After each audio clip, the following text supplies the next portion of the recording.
The planet Kethra Prime turned slowly under a pale green sun, and on its surface, in a tower made of white coral stone, an alien named Doran Vex stared at a screen that made his hearts beat faster than they should. Doran was a sensor officer. He had worked in the Skywatch Tower for 11 cycles, and in all that time, he had never seen a reading like the one now glowing red in front of him. It was an engine signature, a big one. It was moving toward Kethra Prime from the dark edge of the system, past the ice rings, past the sleeping moons, coming in slow and steady, like something that was not afraid of being seen. "Run it again," Doran said to the computer. The machine beeped and repeated the scan. Same result, one engine, one ship. But the power reading was strange. It was too strong for one ship. It was strong enough for 10 ships, maybe 20, all packed into a single hull. Doran called his supervisor. Her name was Chief Sella Marn, and she was known across the tower for being calm in almost every situation. When she looked at the screen, she was not calm anymore. "That is a human ship," she said quietly. "How do you know?" Doran asked. "We have never seen a signature like this before." "Because no one else builds engines that big and hides them that well," Sella said. "Only humans hide their power. Every other species we know shows off what they have. The Yis show off. The Corvain cluster shows off. Even the old Threll Empire, before it fell, always sent bright signals so everyone would know how strong they were. But humans stay quiet, and then something like this shows up. The Kethrans were not a warlike people. They had built their civilization on trade, farming, and careful diplomacy. Their homeworld had never been touched by war in over 3,000 cycles, because their neighbors respected the old treaties, and because the Kethrans had never needed a large military. They had ships, yes, patrol boats and cargo haulers, and a small fleet of defense cruisers kept mostly for show. But they had never needed real weapons of war, because nobody had ever threatened them directly.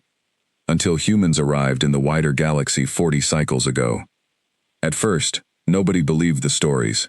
Humans were said to be short-lived, disorganized, and prone to fighting each other more than anyone else. Many species who first met humans laughed at them. They were young. They were clumsy. Their ships were slow compared to older empires, and their technology, while clever, was far behind species who had been building starships for 10,000 years. But then the wars came. Not wars against the Kethrans, not directly, but wars that echoed through every trade route and news channel in known space. The Vrask Directorate, a species known for conquering smaller worlds without mercy, attacked a human colony called New Toledo. It was a small colony, barely 500,000 people, with almost no defenses. The Vrask expected an easy victory, the same as every other world they had crushed before. They lost their entire invasion fleet in 6 hours. Nobody outside the human sphere understood how. The reports were confused. Some said the humans had hidden weapons buried under the colony's farmland. Some said a single human ship appeared from nowhere and tore through 40 Vrask warships before any of them could fire a second shot. Some said the humans did not even use their main fleet at all, that this was just a small local defense force, and the real human military had never even shown up. Whatever the truth was, the Vrask Directorate never attacked a human world again, and after that day, every species in known space started paying very close attention to anything with the word human attached to it. Doran had heard these stories, of course. Everyone had, but hearing a story and staring at a live sensor reading of a human engine approaching your own homeworld were two very different things. "What do we do?" Doran asked. Sella did not answer right away. She was already keying in a call to the Kethran High Council, her fingers moving fast over the console, her face pale under the tower's soft lighting. "We do what we always do," she finally said. "We watch, we report, and we pray it is not what I think it is." Word spread through Kethra Prime within the hour. The council called an emergency session. Every defense cruiser in orbit was put on alert, though everyone in the fleet knew that a handful of old cruisers would mean nothing against a real human warship. Civilian channels began buzzing with rumors. Some people said it was an invasion. Some said it was a trick, a mistake in the sensors, nothing to worry about. Others, the ones who had read the reports from New Toledo carefully, simply stayed quiet and waited, because they knew that whatever this was, nobody had ever survived to describe a human warship up close. In the council chamber, a tall Kethran elder named Prime Speaker Tolan Ashra stood before a wall of screens, showing the incoming signature. He had led Kethra Prime through 3 trade crises and 2 minor border disputes, but he had never faced anything like this. "Confirm again," he said. "1 ship." "Correct?" "1 ship, Prime Speaker," said the fleet commander, a stocky Kethran named Van Kor. "But the engine output does not match a single ship profile from any species we know. It is either a massive vessel disguised as something smaller, or it is carrying enough power reserves to run a small battle group." "And its course?" "Straight toward Kethra Prime. No deviation. No attempt to hide its approach vector, though the ship itself is nearly invisible to our long-range scans. We only detected it because of the engine wake. The hull itself gives off almost nothing." Tolan felt a chill run through him. A ship that could hide its hull but not fully hide its engine. A ship built for stealth, moving with total confidence, straight at the heart of Kethran space. Not trying to sneak in. Not trying to hide its approach. Simply coming. "Do we know what kind of ship this is?" Tolan asked. "Is it a scout? A warship? A diplomatic vessel?" Nobody answered right away. Then Van Kor spoke, his voice low. "There have been reports, Prime Speaker, second-hand, from traders who deal near human space. They speak of ships the humans call Darkships. Small crews, sometimes only 1 or 2 people aboard. Built for stealth missions deep inside enemy territory. The traders say the Vrask Directorate lost an entire shipyard to a single Darkship 3 cycles ago. Nobody saw it coming. Nobody saw it leave." The chamber went silent. "You are telling me," Tolan said slowly, "that a ship built to destroy shipyards, undetected, with a crew of 1 or 2, is now approaching our homeworld. That is the working theory, Prime Speaker." Tolan sat down heavily in his chair. Outside the chamber windows, Kethra Prime's twin moons hung in a darkening sky, calm and unaware of the fear spreading through the tower below. He thought of the treaties his people had signed with dozens of species over the centuries. He thought of the quiet, careful diplomacy that had kept Kethra Prime safe for 3,000 cycles without ever needing to fight a real war. And he thought about how none of that mattered if the humans had decided, for whatever reason, that Kethra Prime was now a target. "Do we know why?" he asked. "Have we done anything, said anything, that could have angered the humans?" Van Kor shook his head. "Not that foreign affairs can find, Prime Speaker. Our trade routes rarely even cross human space. We have had perhaps a dozen formal contacts with human representatives in the last 10 cycles, all peaceful. Nothing that would explain this." "Then why is it coming here?" Nobody had an answer. Far above the planet, in the deep quiet of open space, the human ship continued its approach. It moved at a steady pace, not rushing, not slowing, simply crossing the distance the way a river crosses a valley, patient and unstoppable. Its outer hull absorbed almost every wavelength of light and sensor energy that touched it, leaving behind only a faint, ghostly outline that Kethran scanners could barely track. Its name, painted in small letters near the bow in a language the Kethrans could not yet read, was the UNS Quiet Grave. Inside the ship, in a control room lit by soft blue light, a single human sat at the main console. Her name was Commander Reyna Okafor, and she had flown 3 missions before this one. Each one deep into hostile or unknown territory, each one completed without her ship ever being detected, until the moment she chose to reveal herself. She looked at the sensor display showing the panicked flurry of activity on Kethra Prime, the scrambling fleet, the emergency broadcasts, the fear rippling out from the planet like a stone thrown into still water. She felt something close to sympathy for them. "They think we're invading," she said quietly, to no one but herself and the ship's quiet computer systems. Poor things. If they only knew. She checked her mission orders one more time, glowing on a small screen beside her hand. The words were simple, direct, and completely unrelated to conquest or war. Retrieve the survivors. Confirm the signal. Return home. Somewhere below, on the surface of Kethra Prime, in a place the Kethran government did not know existed, 17 human colonists had been missing for 6 years, taken during a raid nobody had claimed responsibility for, hidden away in a location that had only recently been discovered by human intelligence. Reyna's ship was not here to conquer a world, it was here to bring 17 people home. But she also knew with the calm certainty of someone who had read every report from the last 40 years of human contact with the wider galaxy, that the Kethrans had no way of knowing that yet. All they could see was a single, unstoppable engine signature, growing closer every hour, and a species behind it, whose reputation had already been written in the wreckage of 100 enemy fleets. She leaned back in her chair and watched the planet grow larger on her screen. "Let's see what they do," she said, and the quiet grave sailed on toward Kethra Prime, alone, silent, and utterly unafraid. Back on the surface, the fear had not settled. If anything, it grew worse as the hours passed, spreading from the council chamber down through every level of Kethran society. In the capital city of Voss Holland, families gathered around home screens, watching emergency broadcasts that offered little real information beyond the fact that something large and unknown was approaching from orbit. Shops closed early, streets emptied. Parents pulled children home from evening lessons, unsure of what else to do, unsure of what was coming, only certain that whatever it was, it involved the word human, and that word alone was enough to make hearts race across an entire planet. In a small apartment near the edge of the capital, an old Kethran teacher named Ren Sabbath sat with his granddaughter, watching the same broadcast as everyone else. He had lived long enough to remember a time before humans were even a name anyone knew, back when the great question of Kethran politics was simply how to keep peace between the Yis trading houses and the old Corvain border settlements. He remembered, too, the first stories that had trickled in from human space, decades ago now, stories that had seemed almost too strange to believe. "Grandfather," his granddaughter asked, her voice small, "are the humans going to hurt us?" Ren considered the question carefully before answering, the way he considered most things. "I do not know, little one. Nobody truly does. But I will tell you what I have learned in my long life. Fear often tells us more about ourselves than about the thing we fear.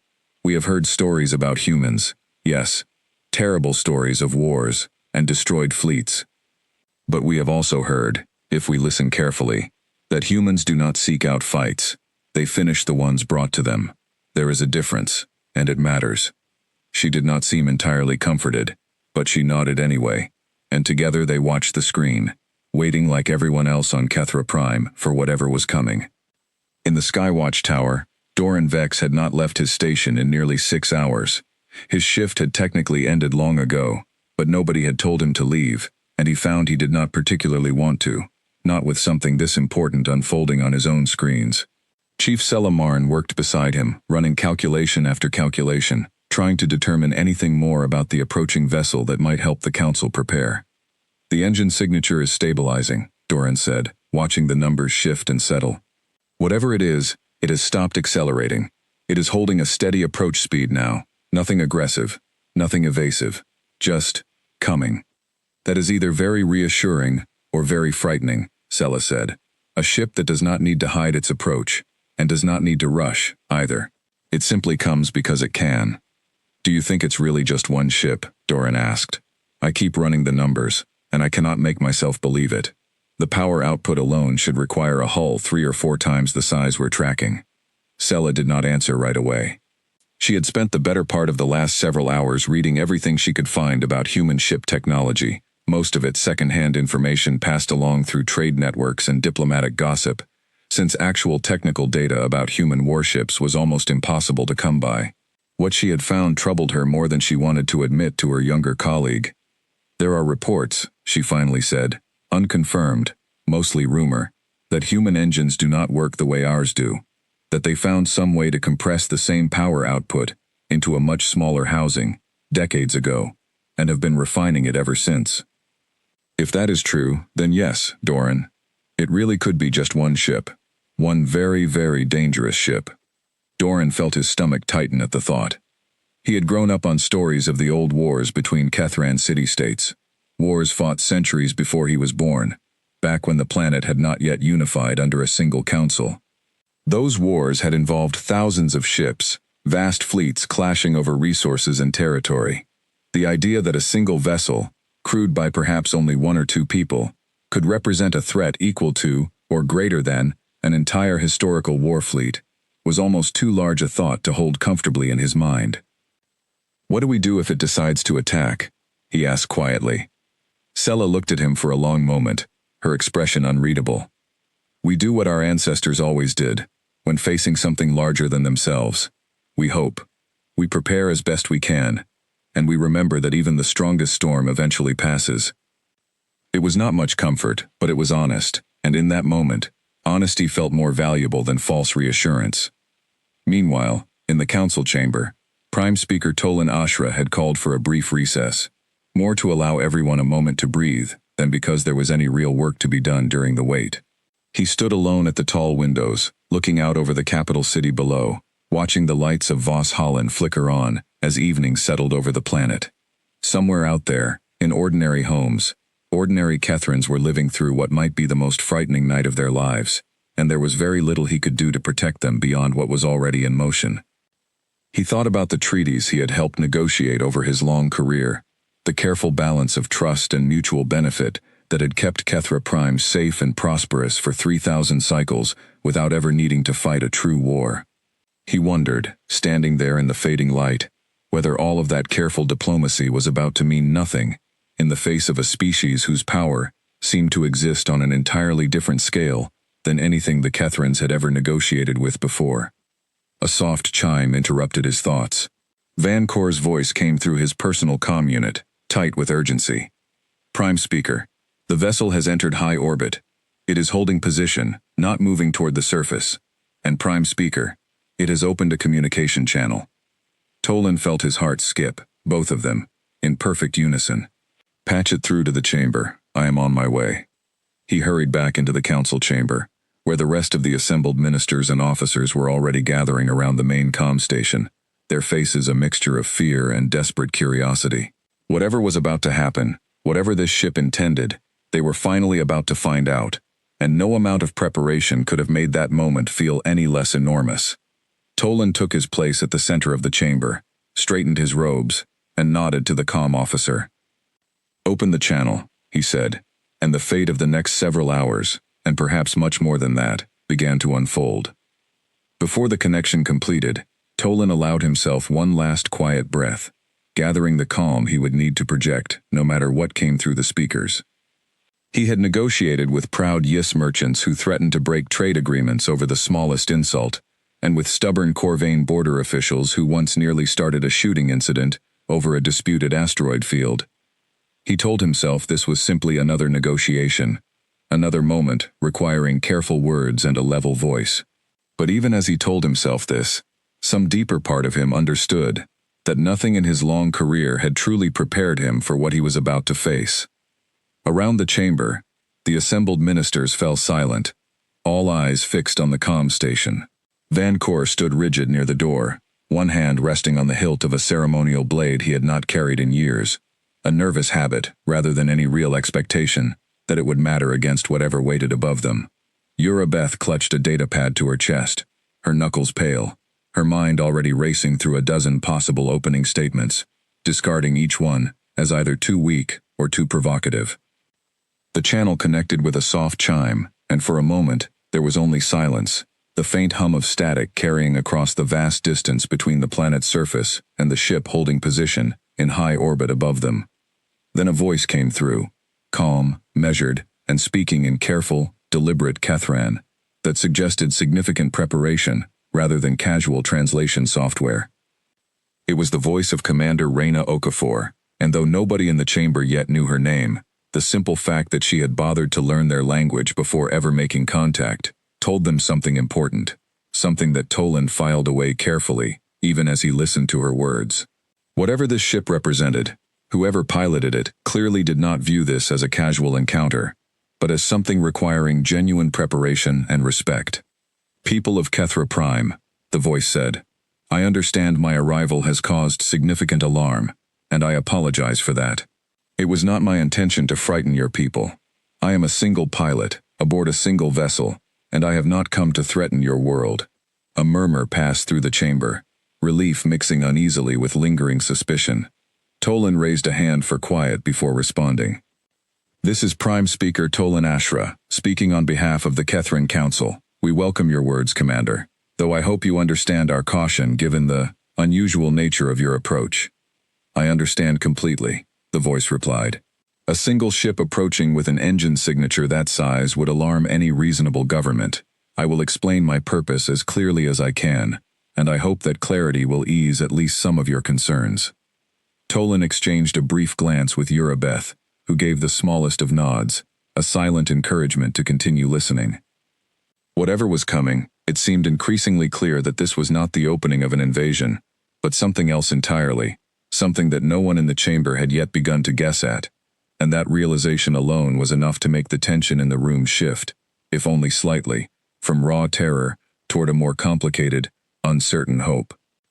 Fleet Commander Van Cor, however, was not yet ready to let his guard down. He leaned toward Tolan and spoke in a low voice meant only for the Prime Speaker's ears. Words are easy, Prime Speaker. Any invader clever enough to build a ship like that is clever enough to speak softly before striking. I would ask that we continue to hold the defense fleet at readiness, regardless of what this commander claims. Agreed, Tolan murmured back. Caution costs us nothing, but let us not let caution close our ears to what she is actually saying. He straightened and addressed the comm channel once more. Commander, you spoke of a purpose. Please, explain it fully. We are listening. There was a brief pause on the other end, long enough that several ministers in the chamber exchanged uneasy glances, before the voice returned, steady as ever. 6 years ago, a group of human colonists was taken from a supply outpost near the Threll boundary. My government has spent those 6 years searching for them, following leads that went cold more times than I can easily count. Recently, we obtained credible intelligence suggesting they may be held in a hidden location on or near your world.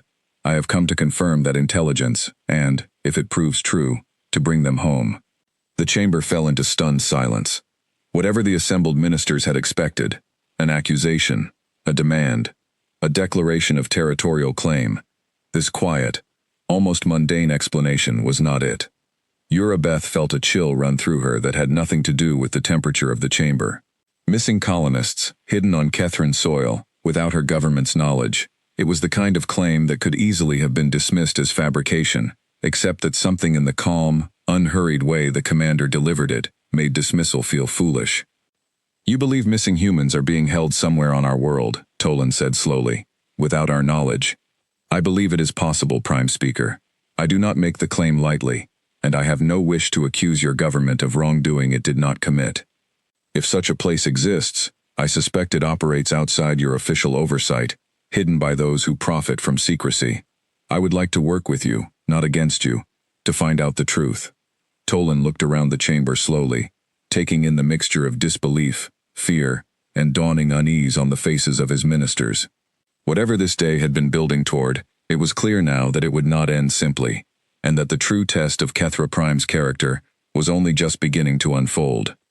Very well, Commander, he said at last. Tell us what you need from us, and we will see what truth can be found. By the time the human ship crossed the outer ring of Kethra Prime's defense perimeter, every screen in the Skywatch Tower was lit up with warnings, and the council chamber had turned into something closer to a war room than a place of calm government. Prime Speaker Tolan Ashra stood at the center of it all, trying to keep his voice steady while everyone around him seemed close to panic. Fleet Commander Van Cor had already ordered every defense cruiser to form a loose picket line between the planet and the incoming ship, though both men knew that 12 aging cruisers would do little against a single Darkship if the stories were true. Options, Tolan said. I want real options, not guesses. We could try to hail it, said Foreign Affairs Minister Urabeth, a thin, nervous Kethran who had spent most of her career negotiating trade agreements, not standing at the edge of a possible war. If this is truly a human vessel, perhaps it is here for a reason we do not yet understand. Perhaps it is a mistake. Perhaps they are lost. A ship like that does not get lost, Van Cor said, not with engines that precise. Then perhaps they wish to speak with us, Ura pressed. Humans are not without diplomacy. We have had contact with their representatives before. Peaceful contact. Tolan considered this. It was a reasonable idea, and in truth, it was the only idea anyone had offered that did not involve either running or fighting. Two options that felt equally hopeless given what they knew. Open a channel, he said. Broad spectrum. Every frequency we have. Let them know we see them, and let them know we do not wish for conflict. The message was sent within minutes. A calm, formal greeting, offered in the trade language used across a dozen star systems, welcoming the approaching vessel and requesting identification and purpose. There was no answer for nearly 20 minutes. Those 20 minutes felt like 20 years to everyone in the chamber. Then, finally, a response came through, not in the trade language, but in careful, clear Kethran, spoken by a calm human voice that sounded almost gentle compared to the fear it caused. "This is Commander Reyna Okafor of the human vessel Quiet Grave. I am not here to harm your people. I am here on a matter of personal urgency. I request permission to land at a location I will specify, and I request that no attempt be made to intercept or engage my vessel. I would prefer this be resolved peacefully." The chamber went completely silent. "She speaks our language," Yura whispered, almost in disbelief. "That is not the important part," Van Kor said grimly. "The important part is what she said. A matter of personal urgency. What does that mean? What could a single human ship possibly need from our world that requires this kind of approach?" Tolan stepped closer to the comm station. "Send this. Ask her to clarify her purpose. Tell her we are willing to discuss her request, but we require more information before granting landing permission on Kethran soil." The reply came faster this time. "I understand your caution. 6 years ago, a group of human colonists was taken from a supply outpost near the Threll boundary. 17 people, men, women, and 3 children. My government has traced credible evidence that they are being held somewhere on or near Kethra Prime, in a facility that your government may not be aware of. I am here to retrieve them. I have no interest in your territory, your resources, or your people beyond this. Once I have them, I will leave, and you will never see my ship again unless you wish to." The chamber erupted into confused, urgent conversation. Tolan raised a hand for quiet, though his own mind was spinning just as fast as everyone else's. "Held on Kethra Prime," he said. "That is impossible. We would know. We would have records, reports, something." But even as he said it, a cold thought crept into his mind.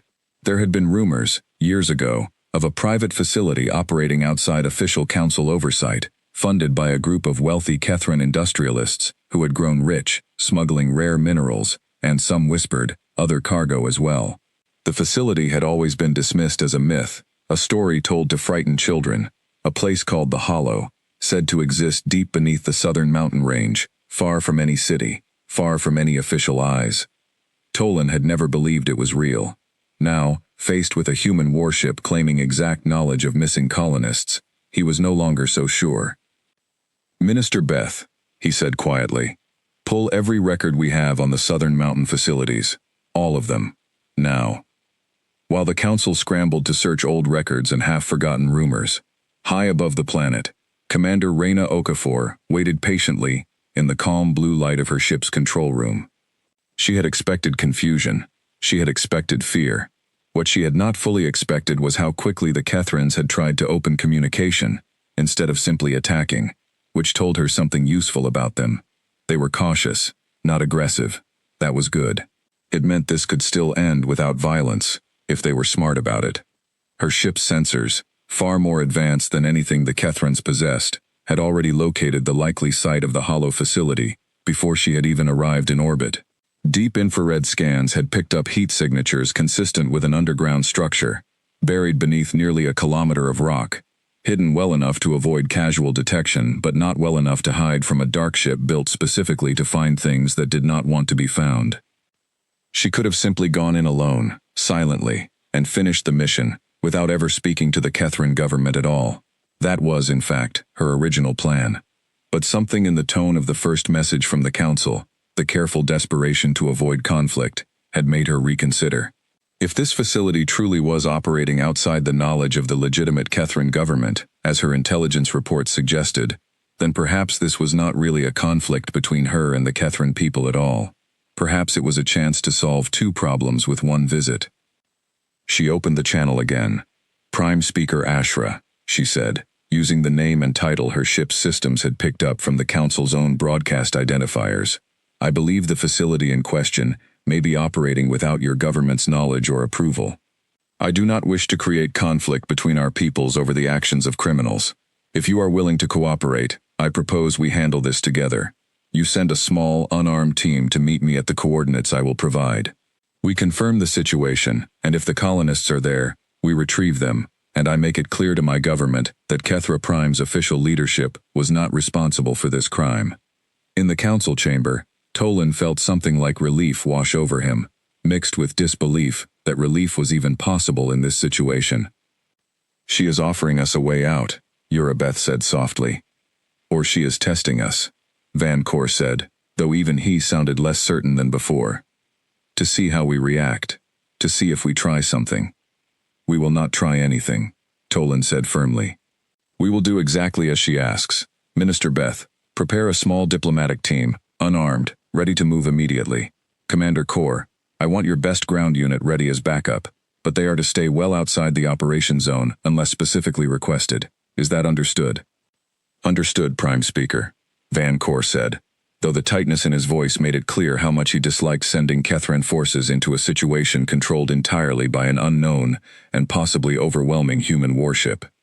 Within the hour, records confirmed what Tolan had feared. The Hollow was real. It had operated for over a decade under the cover of a legitimate mining company, funded by 3 prominent industrialists who had somehow avoided serious council scrutiny through years of bribery and careful misdirection. Deeper digging, done in a frantic rush by foreign affairs analysts, found darker connections still. The facility was not simply hiding stolen resources. It had been used, for years, to hold captured beings from multiple species, sold quietly to buyers who wanted labor, or worse, that no legitimate market would provide. Tolan felt sick reading the reports.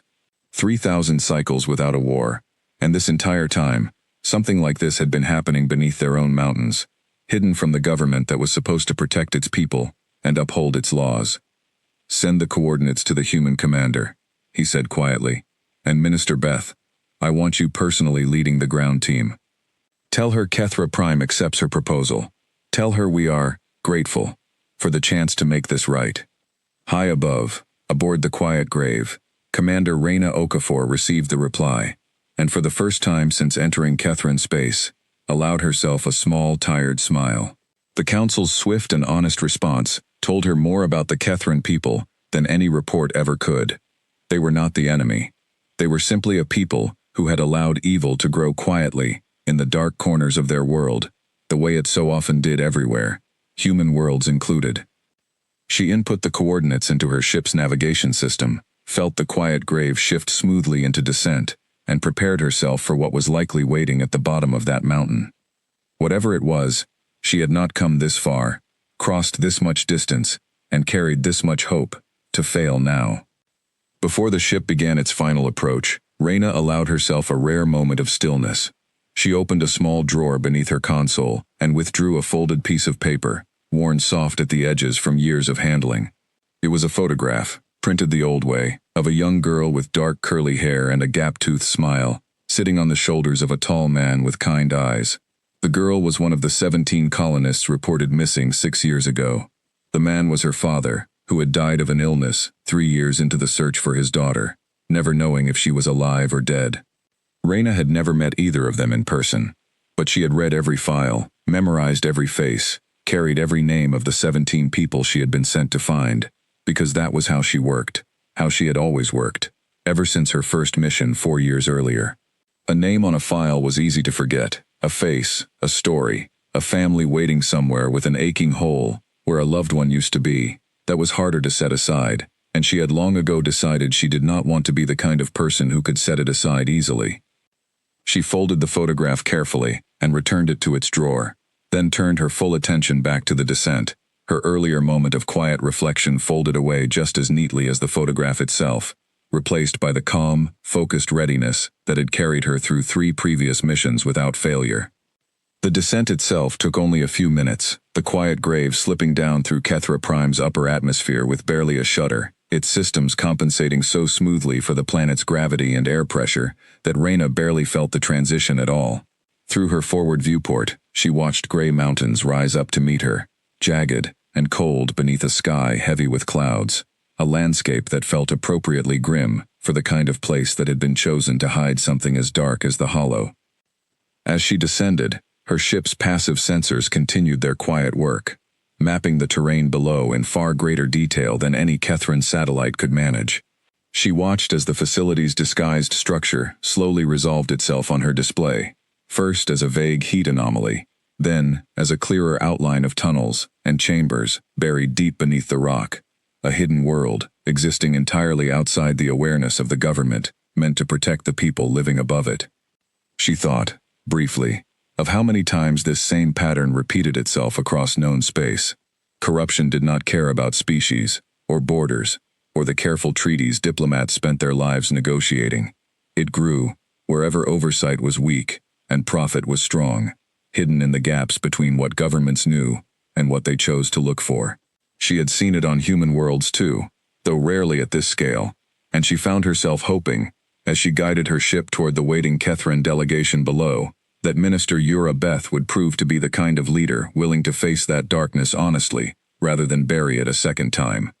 The clearing came into view at last, a flat stretch of gray stone surrounded by jagged outcroppings, with the small huddled shapes of the Kethran diplomatic team visible near its center, standing close together against the cold mountain wind. Reyna guided the quiet grave down with practiced precision, watching the group below scatter back several steps as her ship's outline finally became visible, the cloaking field parting like dark water to reveal the sleek black hull beneath. She took one final breath, checked the small scanning device at her belt one last time, and rose from her seat, ready to meet the people of Kethra Prime face to face for the very first time. Every step brought her closer to a moment she had rehearsed countless times during the long journey from human space, imagining every possible reaction the Kethrans might have, preparing herself for hostility, for fear, for suspicion so deep that no words could overcome it. What she found instead, when she finally stood before Minister Yura Beth and her trembling but determined team, was something closer to desperate hope than outright fear, and that, more than anything else, told her this mission still had a real chance of ending well for everyone involved. She thought of the 17 names memorized in her mind, of the photograph folded carefully in the drawer behind her, and of the long tunnel that likely waited somewhere ahead, hiding both cruelty and the chance to finally set it right. Whatever waited at the bottom of that mountain, she was ready to face it, and she suspected, watching the quiet resolve on Minister Beth's face, that the Kethrans beside her were more ready than they themselves yet realized. The journey down to the surface had not been without its own tense moments back in the council chamber. After the initial exchange of messages, Prime Speaker Tolan Ashra had convened an emergency session of the full council, seeking approval before allowing Yura Beth to lead a team to meet the human vessel directly. Not every minister had agreed easily with the plan. "This is madness," argued Minister Karel Thane, an older Kethran responsible for internal security, his voice sharp with frustration. "We are simply supposed to trust the word of an alien warship that appeared without warning, and send our own people to meet it unarmed? What if this is a trick, Prime Speaker? What if the talk of missing colonists is simply a way to lure our officials into a vulnerable position?" "I understand the risk," Tolan had replied, though privately he shared some of the same fear. "But consider this, Minister Thane. If this ship intended to attack us, it would not need to ask permission, would not need to negotiate, would not need to explain itself at all. A vessel with that kind of power could simply act. The fact that it is choosing to communicate, to request cooperation rather than demand submission, tells me something important about their intentions. Or it tells us they wish to appear reasonable before revealing their true purpose," Thane countered. The debate had continued for nearly 20 minutes before Tolan finally made the decision himself, invoking his authority, as Prime Speaker, in a matter of such urgency that a full council vote was not practical. "Minister Beth will lead the team," he said firmly. "We will proceed with caution, but we will proceed. I would rather risk being wrong about their honesty than risk 17 lives by refusing to act at all, if there is even a chance their claim is true."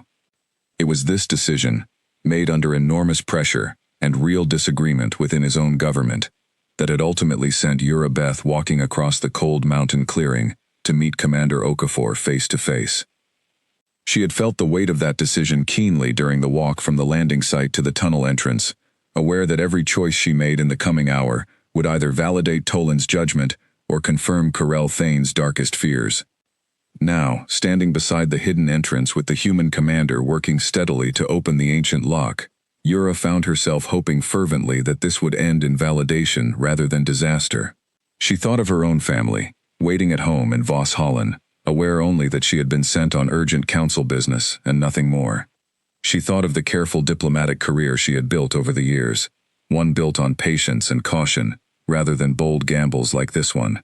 And she thought, most of all, of the 17 names Reyna Okafor had recited to the council only hours before, names of people who had been missing for 6 long years, whose fate now depended entirely on whether the choices being made in this cold, forgotten stretch of mountain would lead to rescue or ruin.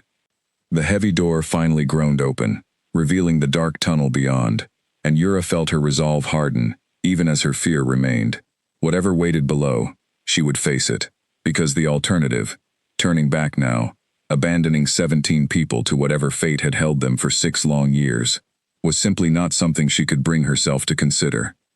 Pharaoh Wint, standing close behind her with his scanner already active, found his own thoughts drifting to his younger sister, who had once gone missing for 3 frightening days during a hiking trip in her youth, long before he had taken up engineering work for the council. He remembered the helpless terror of those 3 days, the way every hour without news had stretched longer than the one before it, and he tried, standing now at the mouth of a tunnel that had held 17 missing people for 6 long years, to imagine that same terror multiplied 1,000-fold, stretched across seasons and years rather than mere days. "Minister," he said quietly, "whatever we find down there, I want you to know, my team is ready. We will not hesitate." Yura gave him a small, grateful nod, grounding herself in the steady resolve of her colleagues, even as her own nerves threatened to fray. Reyna, sensing the shift in mood among the group, turned back briefly, before stepping fully into the tunnel's mouth. "I want to thank you again, Minister Beth, and your entire team, for your willingness to trust me on this. I know how much courage that requires, given everything you do not yet know about my people, or about me personally. You gave us little reason to doubt your sincerity," Yura replied. "A ship capable of what yours seems capable of does not need to ask permission for anything. The fact that you did ask told us more than words alone ever could." Reyna considered this for a moment, then offered a small, tired smile, the first genuine warmth Yura had seen cross her face since their first exchange. "That is precisely the kind of understanding I was hoping your people might reach. Let us hope the rest of the galaxy learns to see it as clearly as you have." With that, she turned back toward the waiting darkness of the tunnel, and the small group followed close behind, their earlier hesitation replaced now by a shared, determined resolve. Whatever waited in the depths of that mountain, they would face it together, bound by the same simple hope that had brought them all to this cold, forgotten place, the hope that 17 lost lives might yet be found, and that trust, however difficult and fragile in its earliest hours, might prove strong enough to bridge the vast gulf between 2 very different peoples. The southern mountains of Kethra Prime were cold, gray, and mostly forgotten by the rest of the planet. Few Kethrans lived there. The soil was poor, the winds were harsh, and the old maps marked most of the region as unsuitable for farming or settlement. It was, in other words, the perfect place to hide something nobody was supposed to find. The quiet grave descended through the clouds without a sound, its hull bending light around itself so completely that even Minister Yura Beth's ground team, standing in a rocky clearing near the coordinates Reyna had provided, did not see the ship until it was almost directly above them.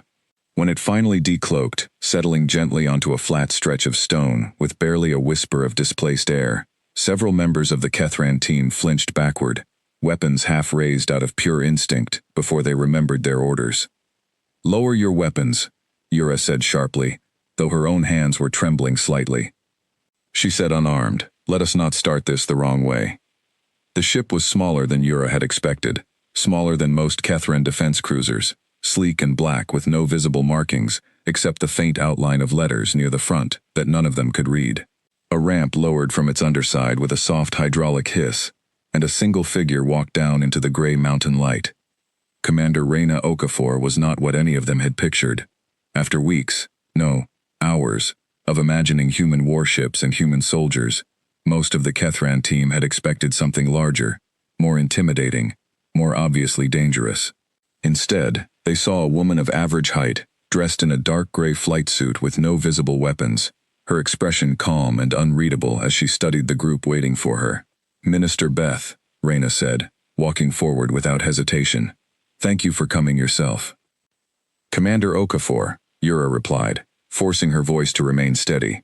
"We have brought a scanning team, as requested, to confirm the location of the facility before any action is taken." Reyna nodded. "Good. I would rather we confirm this together than act on assumptions. Follow me. My ship has already mapped the tunnel entrance, half a kilometer east of here, hidden behind what looks like a natural rock formation but is not." The walk to the entrance took nearly 20 minutes across uneven rocky ground. Nobody spoke much during the walk, though Yura found herself stealing glances at the human commander, trying to reconcile the calm, unremarkable woman beside her with the stories of shipyards destroyed and fleets erased in hours. Reyna, for her part, said little, focused entirely on the small device in her hand that fed her constant updates from her ship's sensors, still tracking heat signatures and structural readings deep beneath the mountain. The entrance, when they reached it, was disguised exactly as Reyna had said, a section of rock face that looked completely natural until her ship's scans revealed the faint outline of a reinforced door hidden behind a thin layer of stone cladding. A heavy security lock, clearly built to resist Kethran tools, sat at its center. "Can your people open this?" Reyna asked. Yura's chief engineer, a young Kethran named Pharaoh Wint, studied the lock and shook his head slowly. "Not without cutting equipment we did not bring, Minister. This is military-grade Kethran security, which means someone with real resources built this place, not simple smugglers." Reyna crouched beside the lock, running her small device along its edge. After a moment, she nodded to herself and stood back up. "I can handle this," she said. "Please step back." She reached into a small pouch at her belt and retrieved a device that looked, to the watching Kethrans, almost disappointingly simple. A flat black square no larger than her palm. She pressed it against the lock's control panel, and within seconds, a series of soft clicks echoed from inside the mechanism. The heavy door shuddered, then slid open with a low groan, revealing a dark tunnel leading down into the mountain. Cold, stale air rolled out from the opening, carrying with it a smell that made several of the Kethrans wrinkle their noses in discomfort. It was the smell of a place that had not seen fresh air or sunlight in a very long time. "Lights," Reyna said quietly, and a small drone floated out from beneath her sleeve, its single sensor blinking to life as it drifted into the tunnel ahead of the group, casting a soft white glow that pushed back the darkness, just enough to reveal a long, sloped corridor, cut roughly into the stone. They moved carefully, Reyna in front, Yura and her team close behind, Pharaoh Wint bringing up the rear with a portable scanner sweeping for structural weaknesses or hidden traps. The corridor descended for nearly 200 meters before opening into a wider chamber, and it was here that the group first saw clear evidence of what the hollow truly was.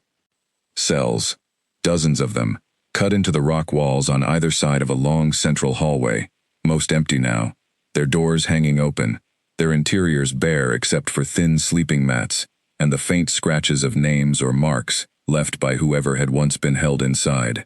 The air here was even colder, and the silence pressed down on the group like a physical weight. "How long has this place been operating?" Yura whispered, more to herself than to anyone else. "Records my government intercepted suggest at least 12 years, Reyna said quietly. "Possibly longer. This was not built recently."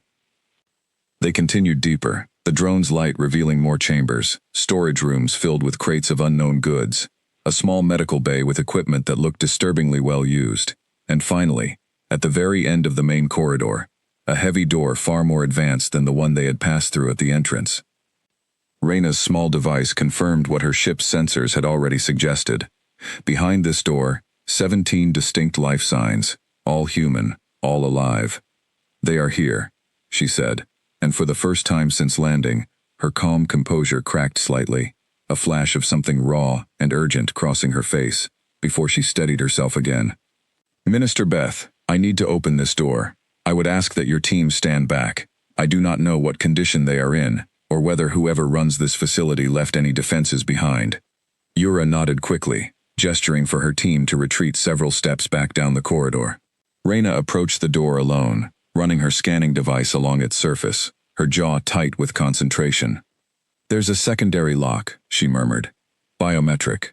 Whoever built this wanted to make sure only their own people could open it." She worked in silence for several minutes, the only sound in the chamber the soft hum of her equipment and the distant drip of water somewhere deeper in the mountain. Finally, with a soft mechanical sigh, the door unlocked, and Reyna pushed it open. The chamber beyond was larger than the cells outside, dimly lit by a single flickering overhead light, and along its walls, huddled together in small groups, were the 17 missing colonists. Men, women, and 3 children, thin, pale, clearly malnourished, but alive. When the door opened and light spilled in from the corridor, several of them flinched back in fear, clearly expecting their captors rather than rescue. Then one of them, an older man near the back of the group, looked up, saw the flight suit, saw the insignia on Reyna's shoulder, and his face broke into an expression of disbelief so raw it was almost painful to witness. You're human," he said, his voice cracking. "You're actually human." "Commander Reyna Okafor," she said gently, stepping into the room with her hands visible and open. "I'm here to take you home." What happened next was not something any of the watching Kethrans, standing quietly in the corridor outside, would ever forget. The chamber erupted into sound, crying, disbelieving laughter, children clinging to parents who could barely believe rescue had actually come, after 6 long years of captivity. Reyna moved through them calmly, checking on the children first, speaking softly, reassuring each person in turn that they were safe now, that the nightmare was finally over. Urabeth watched from the doorway, her hearts, both of them, aching with a complicated mixture of relief and shame. Relief that these people were alive, shame that this had happened on Kethran soil, hidden beneath Kethran mountains, while her government had looked the other way for over a decade. "Minister," Reyna said, turning to her, once the initial wave of emotion had settled slightly. "I need to get them back to my ship and to proper medical care as quickly as possible. But before I do, I want you to see something." She led Yura to a small side room off the main chamber, little more than an office, containing a desk, a computer terminal, and several locked storage cabinets. With a few quick commands on her handheld device, Reyna forced the terminal to life, revealing files, records, transaction logs stretching back years. "This is everything," Reyna said. "Names of buyers, names of the people who ran this place, financial records showing exactly who funded it, and who profited from it. My government intercepted enough to find this facility, but not enough to expose everyone involved. This," she gestured at the screen, "this is the rest of it. I am giving it to you, Minister Beth. Not to my own government, not to anyone else. This crime happened on Kethran soil. It should be Kethrans who bring these people to justice."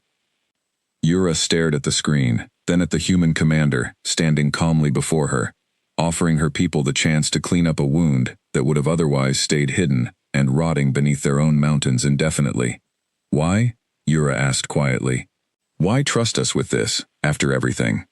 Reyna considered the question for a moment before answering. "Because you sent an unarmed team into the unknown, to help strangers, the moment you learned the truth. That tells me more about your people than any old story about human wars ever could." Behind them, in the main chamber, the rescued colonists were slowly being led toward the tunnel entrance, toward sunlight and fresh air they had not felt in 6 long years, and toward a ship that, despite every terrifying rumor that had brought the entire Kethran government to the edge of panic only hours before, had come to their world not to conquer it, but simply to bring 17 lost people home. Among the rescued was a woman named Priya Chandrasekharan, who had been only 22 years old when she was taken from the supply outpost 6 years earlier. She walked slowly, leaning on the arm of one of the other colonists, blinking hard against light that felt far too bright, after so many years spent mostly in dim, artificial glow. She did not speak much as the group made their way back toward the tunnel entrance, but her eyes moved constantly, taking in every detail of the world she had feared she might never see again. The gray stone, the distant mountains, even the cold wind that bit at her thin clothing, felt like a gift after 6 years without it. Beside her walked one of the 3 children who had been born in the facility itself, a boy named Elias, only 5 years old, who had never in his short life seen open sky before this moment. He stared upward with wide, uncertain eyes, and when Reyna noticed him lagging behind, she knelt down beside him for a moment despite the urgency of the situation. "That's the sky," she said gently. "It looks different every day. Sometimes blue, sometimes gray like today, sometimes full of stars at night. You're going to get to see all of it now. Elias did not answer, but he reached up and took her hand, holding it tightly as they continued walking. And something about that small gesture settled deep in Reyna's chest, a quiet reminder of exactly why this mission mattered, beyond mission orders, beyond diplomatic considerations, beyond anything, except the simple fact that a child who had never known freedom was now walking toward it, one careful step at a time. Urabeth watched this small moment unfold and felt something shift inside her, a resolve hardening that had only been forming loosely before. She thought of her own position within the Kethran government, her years spent focused on trade agreements and diplomatic niceties, important work, certainly, but work that had never before required her to confront something as raw and immediate as the suffering she had witnessed in that underground chamber. She made a quiet decision, standing there in the cold tunnel, with the sound of relieved crying still echoing from behind her, that she would not allow this discovery to become another quiet council matter, filed away and forgotten once the immediate crisis passed. Further back in the procession, Pharaoh Wint continued his methodical scanning of the tunnel walls, partly out of genuine caution, and partly, he privately admitted to himself, because it gave him something useful to focus on besides the overwhelming weight of what they had found. His scanner picked up faint markings on several of the cell walls they passed, scratched carefully into the stone by hands that had clearly spent long hours doing nothing else. Names, mostly, and dates, and in one cell, a small drawing of what looked like a garden, flowers and trees rendered in careful, patient detail, by someone who had perhaps not seen a real garden in years. He paused at this particular cell longer than the others, studying the drawing, with a lump forming in his throat that he had not expected. He was a practical Kethranan, not given to strong emotional displays, but something about the careful, hopeful detail in that small scratch drawing affected him more deeply than he wanted to admit. "Sir?" one of his junior team members asked, noticing his pause. "Are you well?" "Fine," Pharaoh said, clearing his throat and straightening. "Just documenting everything properly. This will all need to be preserved as evidence." But he took a moment longer than necessary to photograph that particular drawing, and later, during the long investigation that followed, he made certain it was included in the official record, not simply as evidence of the facility's operation, but as a quiet testament to the resilience of whoever had once occupied that cold, small cell. As the group finally emerged from the tunnel entrance into the fading afternoon light, the rescued colonists blinking and shielding their eyes against brightness they had not felt in years, Reyna allowed herself a brief moment to simply watch them. 17 people who had spent 6 years believing, some of them, that rescue would never come. The tightness in her chest that had been building since she first opened that heavy chamber door finally began to ease, replaced by something quieter and more satisfying, the simple, solid knowledge that she had done exactly what she came here to do.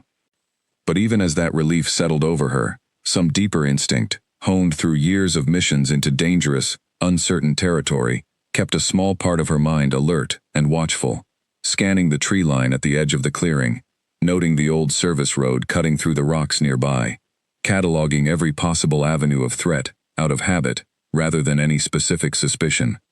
It was a habit that would prove, within the hour, to be very well justified indeed. While the last of the colonists were being helped toward the tunnel entrance, Urabeth took a moment to speak quietly with Priya Chandrasekharan, who had asked, hesitantly, whether she might have a word before they left the mountain behind entirely. "I want to understand," Priya said, her voice still rough from years of disuse in anything but whispered conversation among fellow captives, "how this happened.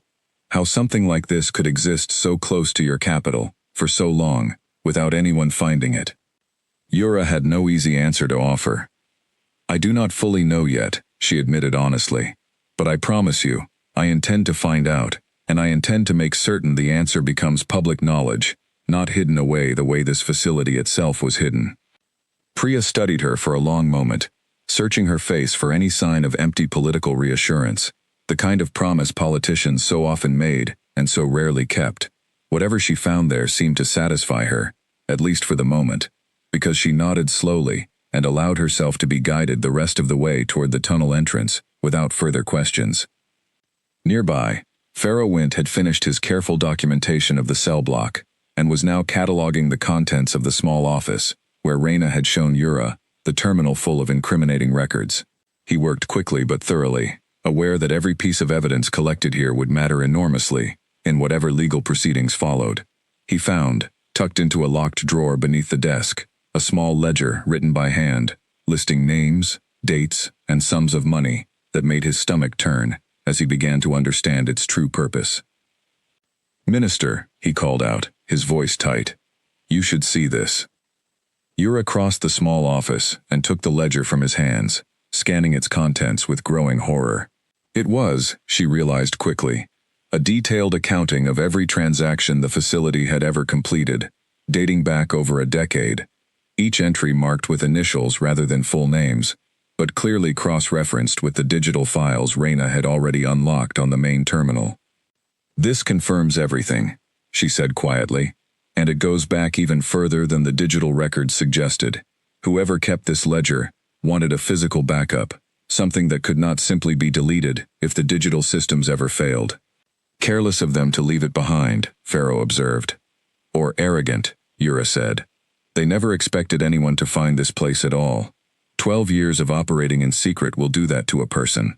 It breeds a kind of confidence that makes people careless, eventually." She tucked the ledger carefully into a secure evidence case, aware that this small, unassuming book would likely become one of the most important pieces of evidence in the trial to come, a physical record of cruelty that no amount of digital tampering could ever fully erase.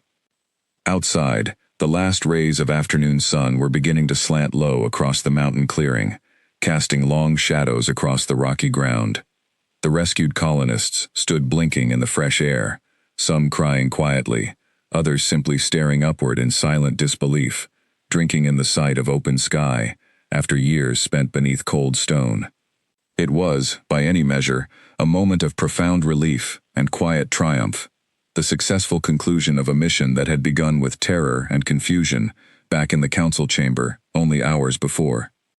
But that sense of relief, fragile as it was, would not last much longer, as the sound of engines suddenly cut through the mountain quiet, growing louder with each passing second, carrying with it a threat that none of them, not even Reyna with all her careful preparation, had fully anticipated.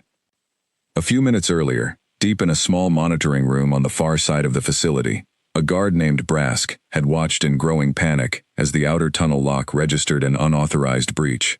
He was young, newly hired only months before, and he had never actually met the mysterious owners who paid his wages so generously for such simple, if uncomfortable work.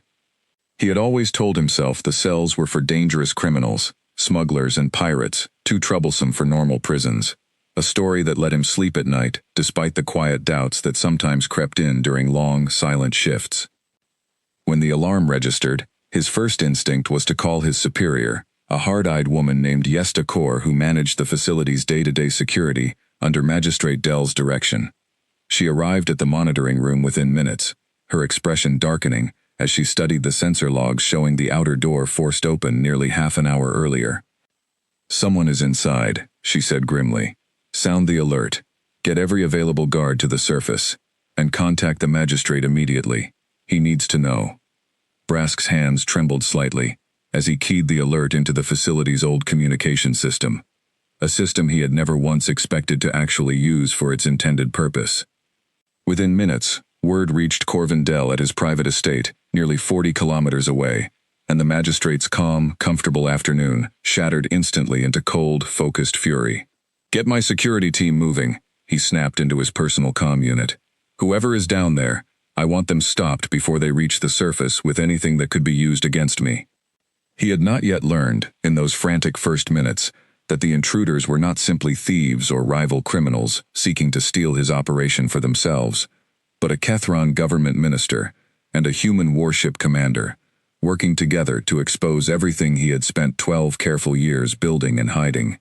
Had he known, he might have chosen differently, might have fled quietly, rather than rushing his guards toward a confrontation he could never hope to win. But pride and years of unchecked power had made him careless, confident that whatever threat had emerged could be handled the same way he had handled every other obstacle in his long criminal career, with money, with force, and with the quiet assumption that nobody would ever truly dare to challenge him directly. It was this same overconfidence that now sent 2 armored transports and 20 armed guards racing up the old service road toward the mountain clearing, arriving just as the last of the rescued colonists stepped out into the fading afternoon light, blinking against a freedom they had feared.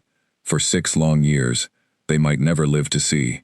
The trouble began just as the last of the rescued colonists reached the mouth of the tunnel.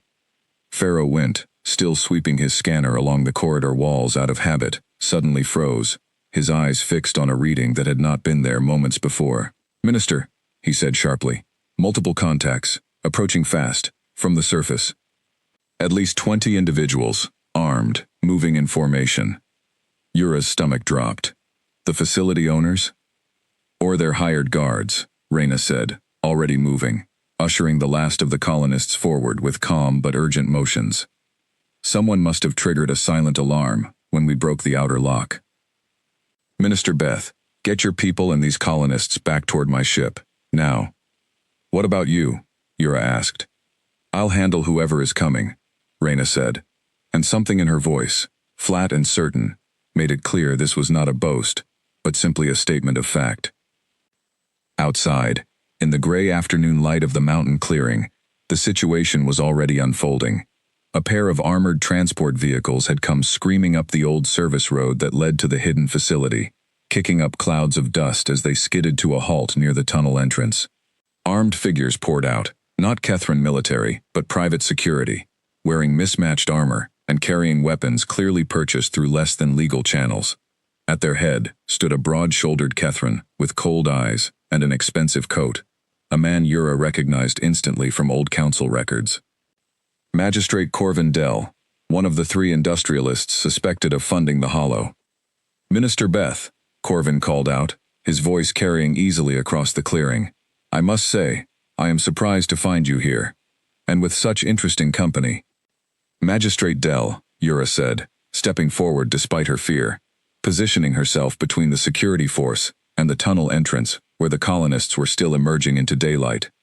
"This facility is being seized under council authority. You and your people will stand down immediately." Corvin laughed, a short, ugly sound. "Council authority, that is very sweet, Minister. Coming from someone who never once noticed this place existed, until a human ship dropped out of the sky and pointed it out for you." His eyes shifted, calculating, toward the tunnel entrance, where more of the rescued colonists were being helped out into the light. "I have spent 12 years and a great deal of money making sure nobody found this place. I am not about to lose everything because of one ship." "Then you are about to make a very serious mistake," Reyna said, stepping out of the tunnel entrance behind Yura, her flight suit dusty, but her posture entirely calm. Corvin's eyes settled on her, and for just a moment, something flickered across his face. Doubt, perhaps, or the first real understanding of what he was actually facing. Then he masked it with a thin, cruel smile. "So this is the famous human," he said. "You know, I was told humans were dangerous. Frightening. And yet here you stand, alone, with no weapon that I can see, while I have 20 armed guards behind me." "You have 20 armed guards," Reyna agreed calmly, "and I have 17 reasons to make sure none of them matter." Corvin's smile faded. He raised a hand, and his guards leveled their weapons toward the tunnel entrance, toward the frightened colonists still emerging into the light, toward Yura and her unarmed team. "Last chance, Minister," Corvin said. "Walk away. Let me handle my own facility, and I will forget any of this happened. Otherwise." He never finished the sentence. What happened next took less than 4 seconds, though to everyone watching, it felt as though time itself had slowed to a crawl. Reyna's hand moved to a small device at her hip, and the air around the clearing seemed to shimmer for just an instant. Then, one by one, every weapon held by Corvin's guards simply stopped working, their power cells drained instantly by a targeted pulse from the Quiet Grave's onboard systems, still hovering unseen somewhere above the clearing, watching, waiting, ready. The guards stared in confusion at their suddenly dead weapons, and in that moment of hesitation, Reyna moved. She crossed the distance to the nearest guard in a blur, disarming him with a single efficient motion before he even registered what was happening, using his own dead weapon to sweep the legs out from under the guard beside him. She moved through the group like water flowing around stones, never stopping, never wasted in her motion, taking down guard after guard with a calm precision that left the watching Kethrans, both the rescued colonists and Yura's own team, staring in stunned silence. Corvin, to his credit, tried to run. He made it perhaps 10 steps before the quiet grave itself decloaked directly above him, a small tractor beam pinning him in place with gentle but absolute force, lifting him several centimeters off the ground as he struggled uselessly against it. The entire confrontation, from Corvin's first raised hand to the last guard lying disarmed and groaning on the ground, had taken less than a minute. Reyna walked calmly over to where Corvin hung suspended in the tractor beam's grip, his expensive coat flapping awkwardly around him, his earlier confidence entirely gone. "You asked what would happen if you made a mistake," she said, looking up at him with an expression that held no anger, only a kind of tired, patient disappointment. "This is what happens. Nobody died today, Magistrate Dell. That was my choice, not yours. I would suggest you remember that, because next time, the choice might not go the same way." She turned to Yura, who was staring at the scene with an expression somewhere between shock and profound relief. "Minister Beth, I believe this man and his security force are now your responsibility. I would recommend the tractor beam holds him steady enough for your people to make a proper arrest." Yura found her voice after a moment. Yes, of course." She turned to her own team, most of whom were still staring at Reyna with wide, disbelieving eyes. "Pharaoh, contact the council. Tell them we need a full security detachment out here immediately, and we have Magistrate Corvin Dell in custody, along with evidence implicating him in 12 years of illegal detention and trafficking."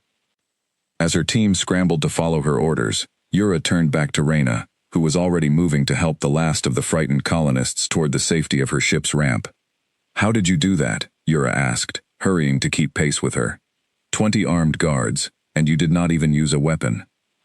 "I did use a weapon," Reyna said, "just not the kind your guards were expecting. My ship disabled their power cells before I ever moved. After that, it was simply a matter of making sure nobody got seriously hurt, while I made sure they could not hurt anyone else. That's—" Yura struggled to find the right word. "That's terrifying, honestly." Reyna almost smiled, the first real expression of warmth Yura had seen from her since they met. Most people find it terrifying, right up until it happens on their behalf, instead of against them. Then it just feels like being saved. They reached the ramp of the quiet grave, where the rescued colonists were already being welcomed aboard by a small automated medical system that had extended out from the ship's interior, scanning each person gently as they passed, already preparing treatment plans for 6 years of poor nutrition and untreated injuries. The older man who had first recognized Reyna in the cell chamber turned back at the top of the ramp, looking down at Yura and the small crowd of Kethran officials now gathering at the clearing's edge. "Thank you," he called out, his voice still rough with emotion. "All of you, for helping her find us." Yura did not know how to respond to that, so she simply nodded, watching as the last of the colonists disappeared into the ship, watching as Reyna paused at the top of the ramp and looked back one final time. "Minister Beth," Reyna said, "the evidence I gave you, the records from that terminal, they will show more than just Corvin Dell's involvement. There are names of buyers from at least 6 other star systems in those files. What your government chooses to do with that information is entirely up to you. But I would ask that you not let this become something that is quietly buried, the way this facility itself was buried, for 12 years, beneath your own mountains." "It will not be buried," Yura said firmly, surprising even herself with the certainty in her voice. "I promise you that, Commander." Reyna studied her for a long moment, then nodded once, as if satisfied with what she saw. "Then I believe our business here is finished," she said, and the ramp began to rise behind her, sealing the ship's interior away from the cold mountain air. Yura stood in the clearing with the rest of her team, watching as the quiet grave lifted silently off the ground, hovered for a moment above the ruins of the operation they had just uncovered, and then simply vanished, its cloaking systems engaging so smoothly that one moment the ship was there, and the next, only empty gray sky remained. Behind her, Corvin Dell, still held firmly in place by the last lingering effects of the tractor beam before it too faded away, slumped to the ground, finally silent, finally caught, after 12 long years of hiding in the dark. It was over. But Yura already knew, standing there in the cold mountain wind, with the weight of everything she had just witnessed settling over her, that in many ways, for Kethra Prime, this was really only the beginning. Inside the quiet grave, the mood was markedly different from the tension of the clearing outside.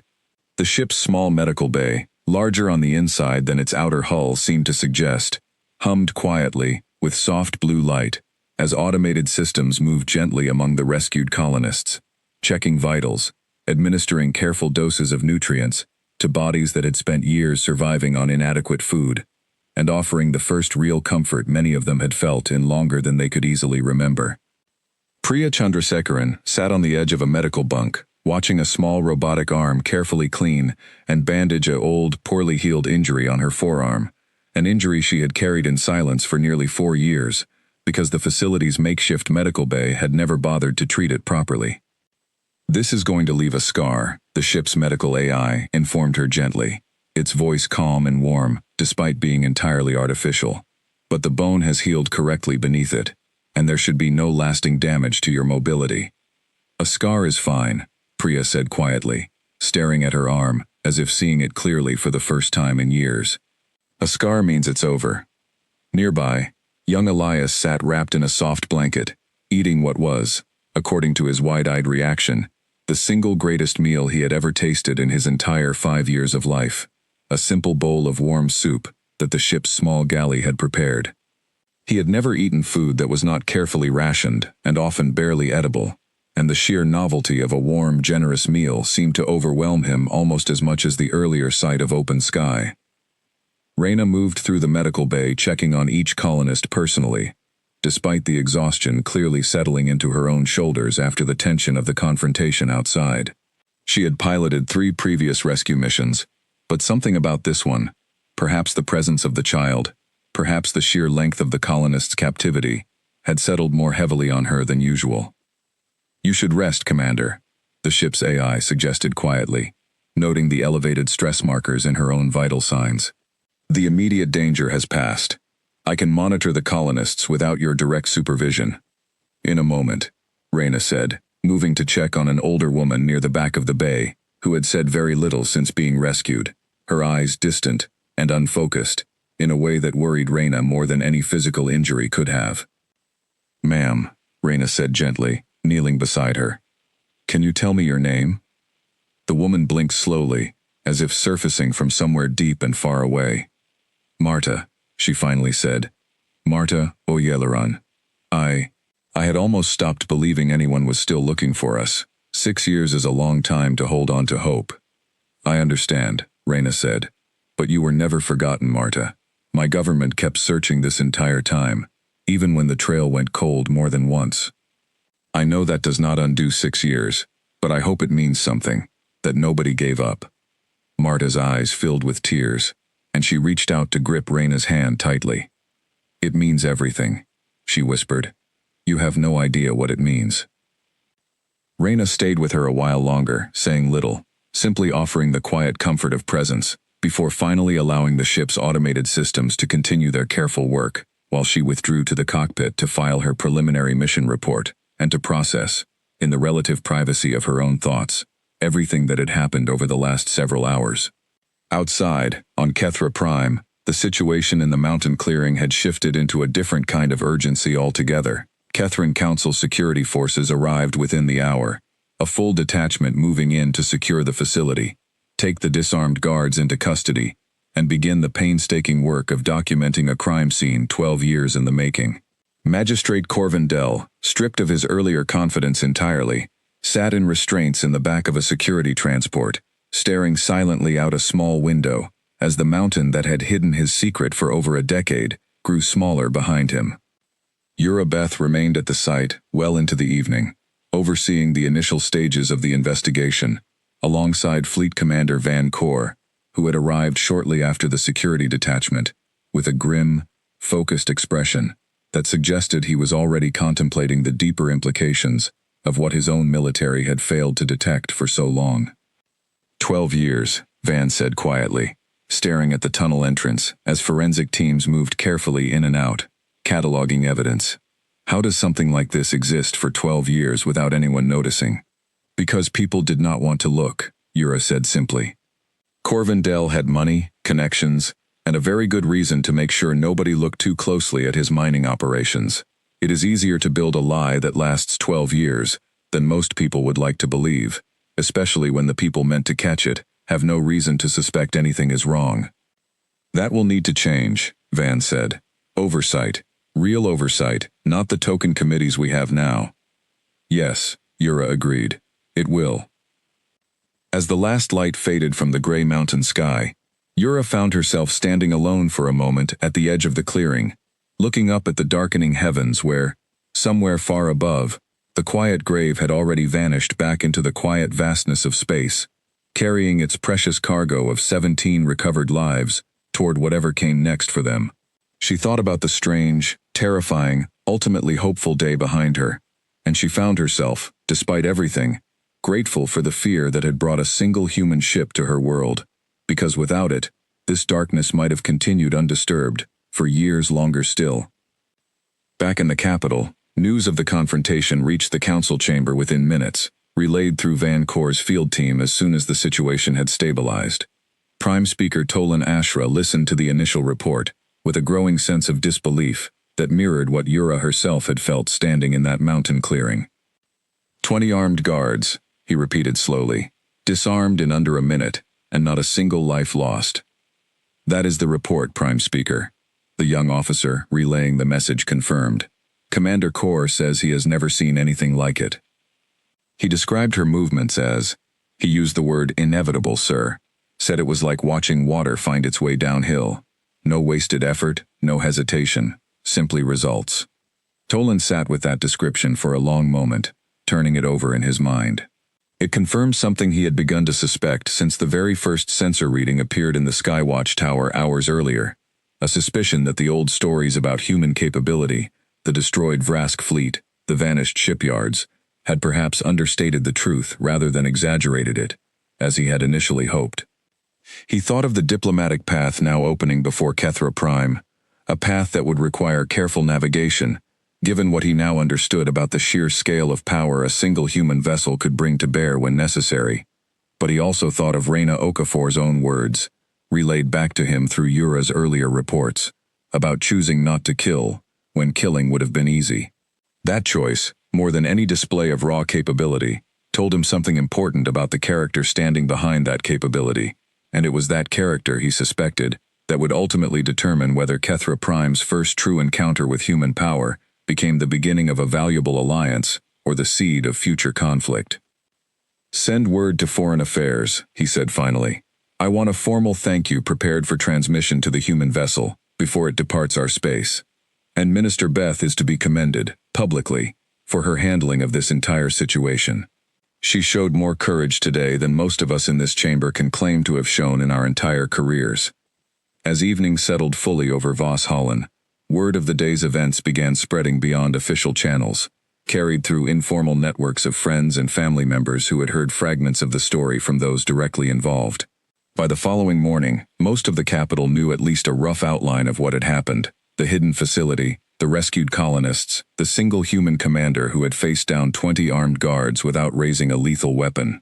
The story would only grow more detailed and more remarkable in the days that followed, as official reports were released, and as the rescued colonists themselves, once recovered enough to speak publicly, began sharing their own accounts of captivity and rescue. For Kethra Prime, a planet that had gone 3,000 cycles without experiencing true war, the events of that single day marked a turning point, whose full significance would not become clear for months, even years to come. But standing there in the darkening mountain clearing, watching security teams complete their work as the last light faded from the sky, Yura Beth already understood, on some deep instinctive level, that her world had changed in ways it would never fully return from, and that the change, despite the fear and darkness that had accompanied it, might ultimately prove to be a change for the better.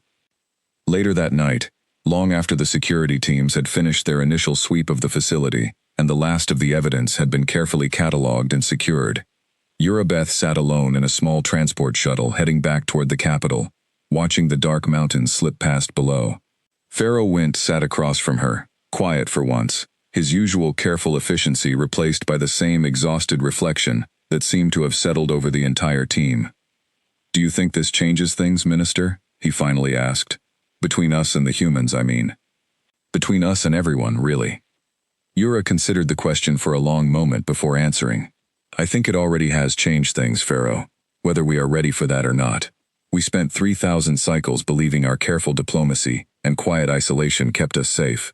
Today we learned that safety was, in some ways, an illusion, both from threats we never fully understood, like the humans, and from threats we should have seen far sooner, like the Hollow.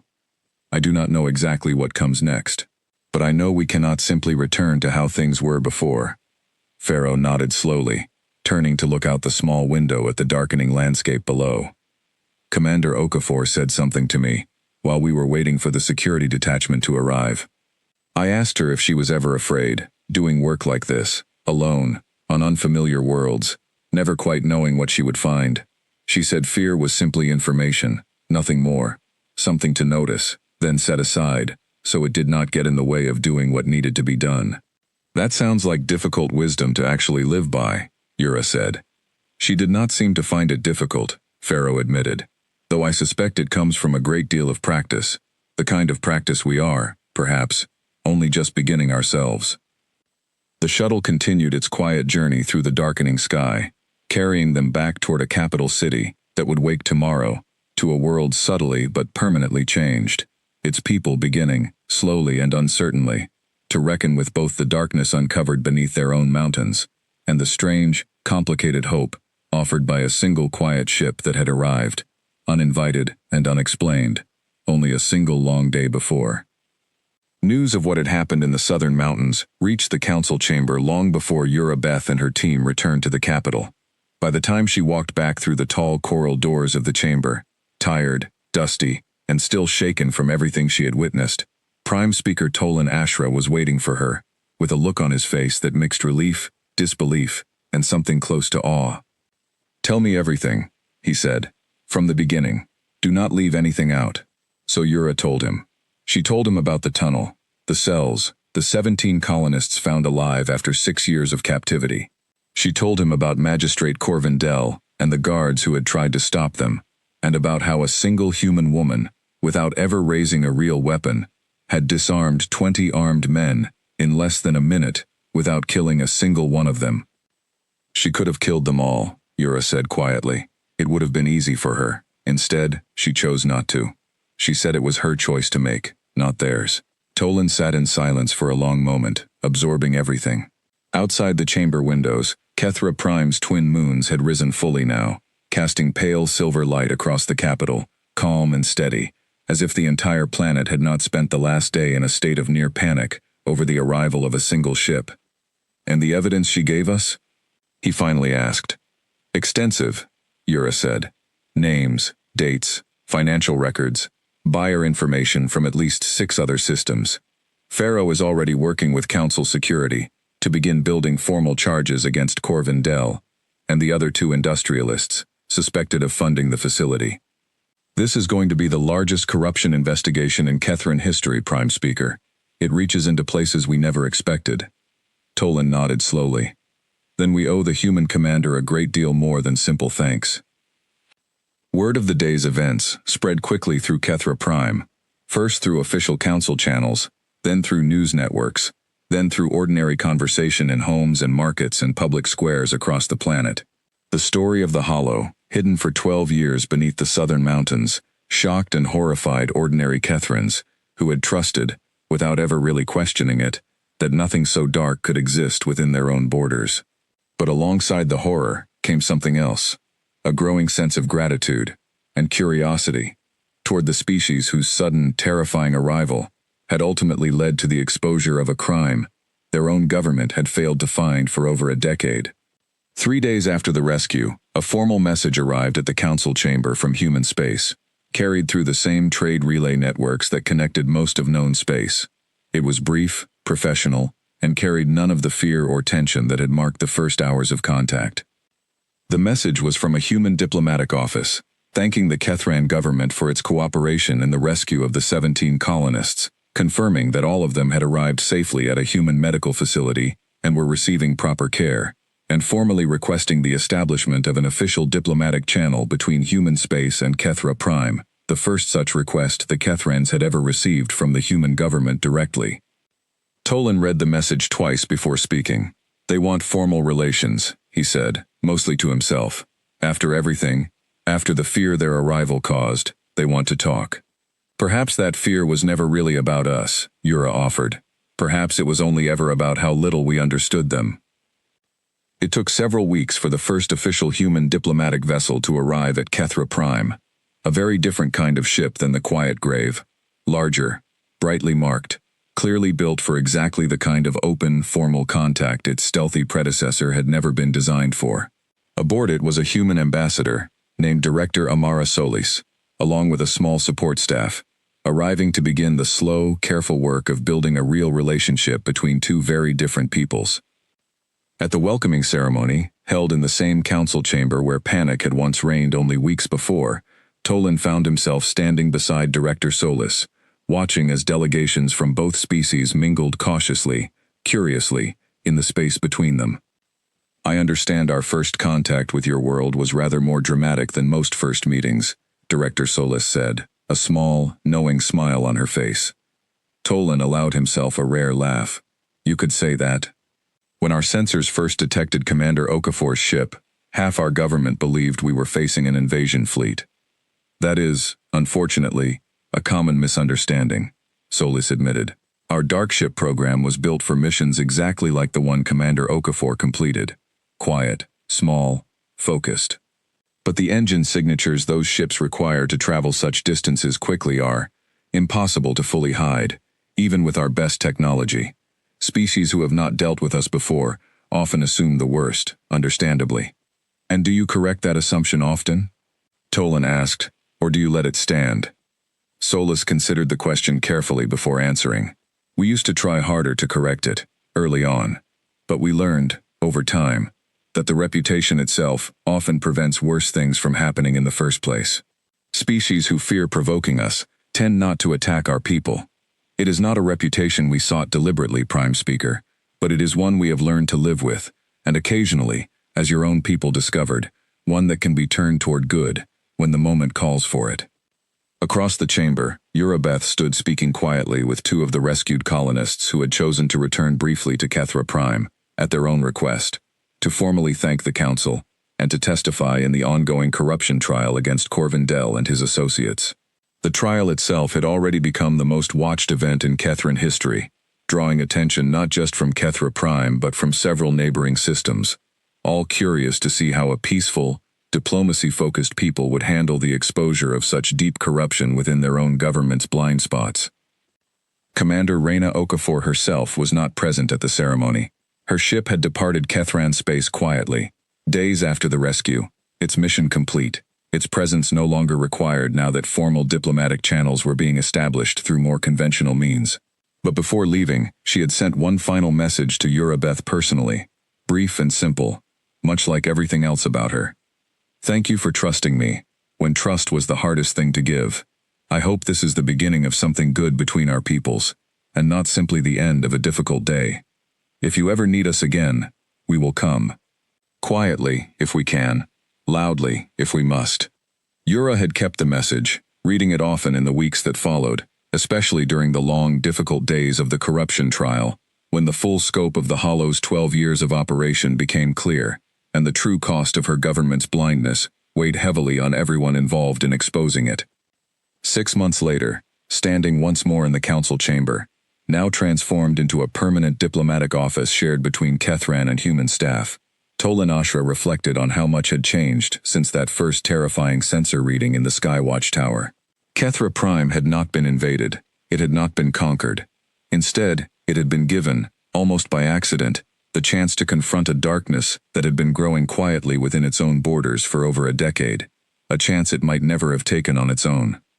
The Hollow's operators had been fully convicted, their assets seized, their vast trafficking network dismantled system by system, as evidence from the terminal Reyna had provided, led investigators to buyers and collaborators across 6 different star systems. New laws had been passed, new oversight committees formed, new safeguards built to prevent such a thing from happening again. hidden beneath Kethrin's soil, unnoticed by Kethrin eyes.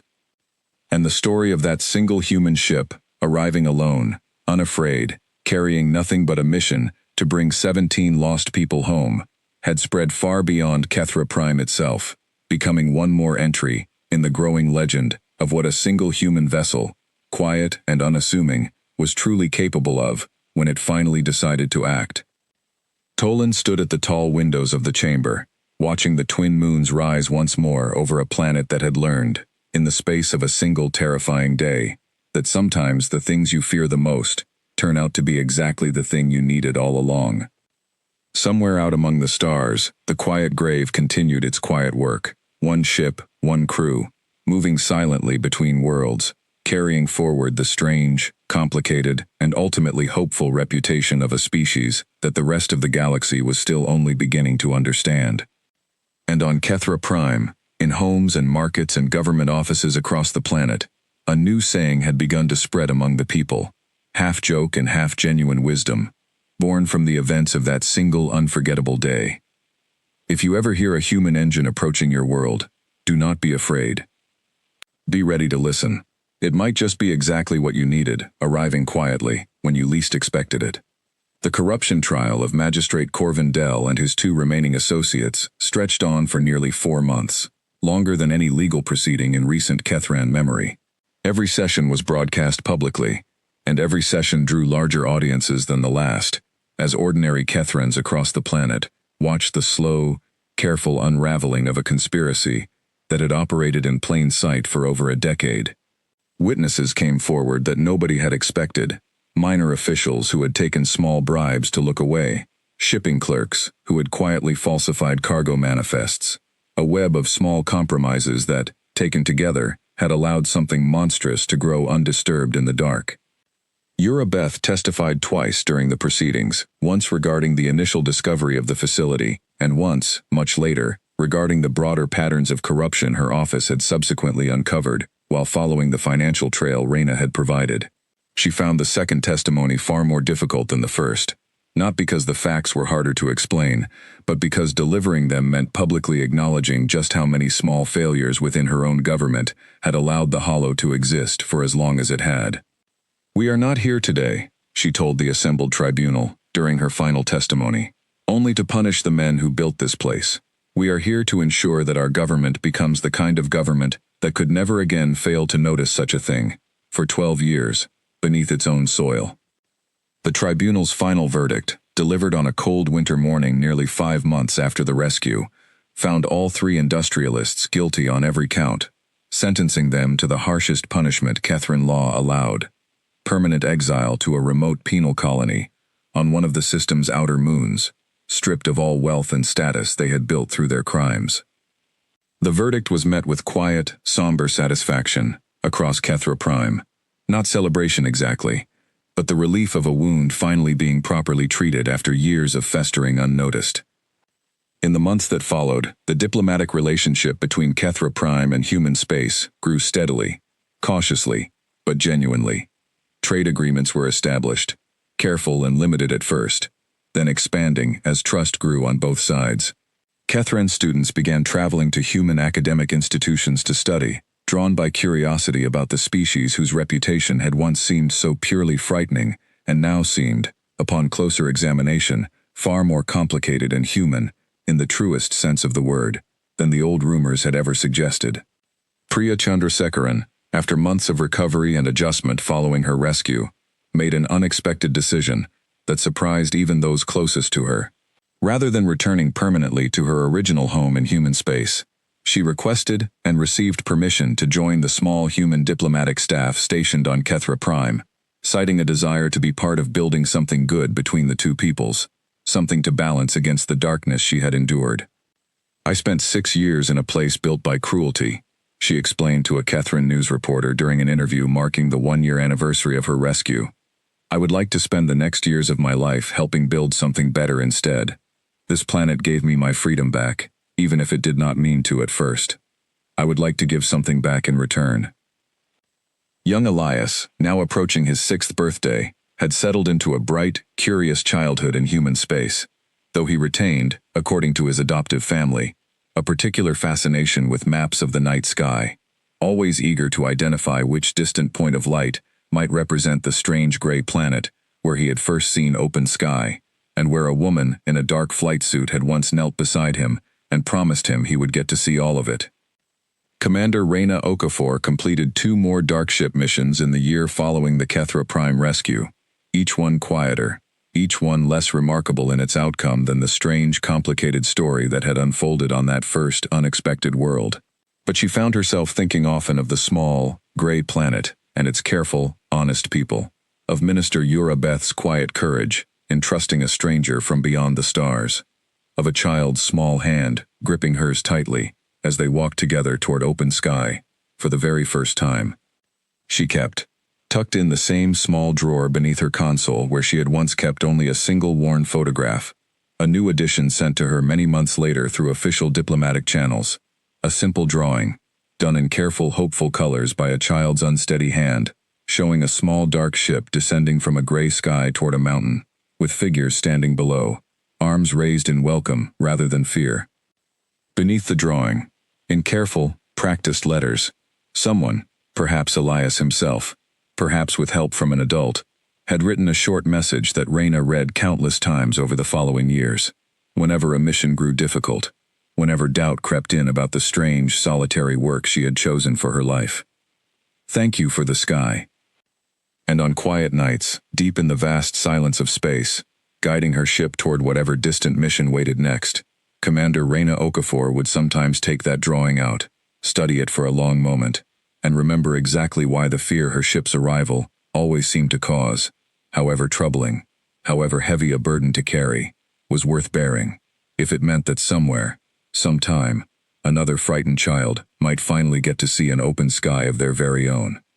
Back on Kethra Prime, the anniversary of the rescue became, without any official council declaration, a day quietly observed across much of the planet, particularly in Voss Holland, where the events had unfolded so vividly in the public imagination. Some families lit small lamps in their windows on the evening of the anniversary, a old Kethran custom traditionally reserved for welcoming travelers home after long, dangerous journeys, repurposed now to honor both the rescued colonists and the strange, unexpected friendship that had grown between 2 very different worlds. Prime Speaker Tolan Ashra, addressing the council on the first anniversary of the day a single engine signature had thrown his government into panic, reflected publicly on how much had changed in the span of a single cycle. "We began that day believing ourselves on the edge of destruction," he said, his voice carrying clearly through the chamber that had once nearly dissolved into chaos and fear. "We believed the arrival of a single ship signaled the end of 3,000 cycles of peace. Instead, it revealed to us a darkness we had allowed to grow within our own borders, unnoticed, for far too long. And in confronting that darkness together, alongside a stranger from beyond the stars, who owed us nothing, and chose to help regardless, we found something we did not expect. Not an ending, but a beginning." He paused, looking out over the assembled ministers, many of whom had stood in this same chamber a year earlier, gripped by fear of an unknown threat that had ultimately proven to be nothing of the sort. "Let this be remembered," he continued, "not as the day we feared an invasion, but as the day we learned that sometimes the things that frighten us most are simply things we do not yet understand. Commander Okafor's ship came to us quietly, seeking not conquest, but 17 lost lives. In answering that quiet call with honesty and courage, our own people found something worth preserving, a partnership built not on fear, but on the simple, difficult work of doing what is right, even when the outcome is uncertain."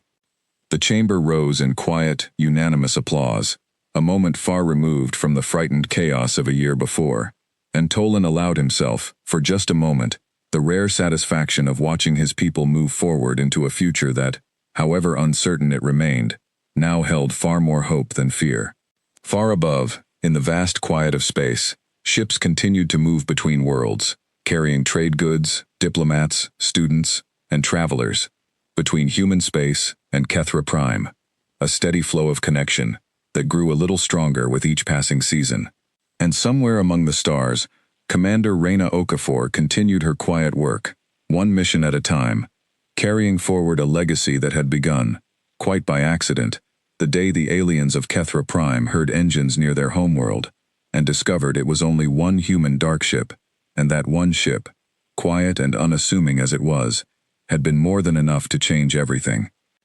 On a quiet evening nearly 2 years after the rescue, Beth, now serving as Kethra Prime's first official ambassador to human space, stood at the observation deck of a small diplomatic outpost, orbiting a distant human world, watching the stars slide slowly past the wide viewport.